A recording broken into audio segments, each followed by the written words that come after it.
আমরা আবার চলে এসেছি ড্রাগন গাছে।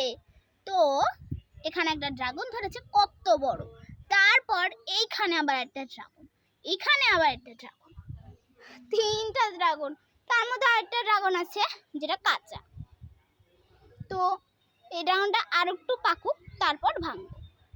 এইবার চলে আসলাম আমরা গাছে, কতগুলা আমরা ধরে আছে, কুড়িও দিচ্ছে।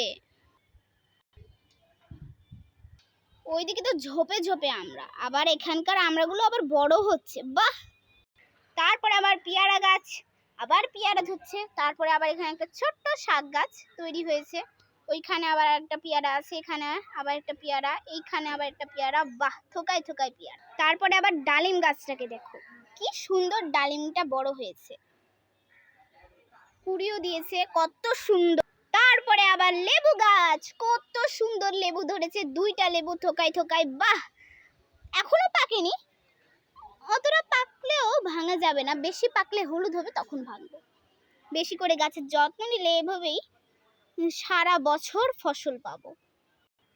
তার মধ্যে আবার সবেদা গাছ, কি সুন্দর ফুল দিচ্ছে, সবেদাও ধরেছে উপরে।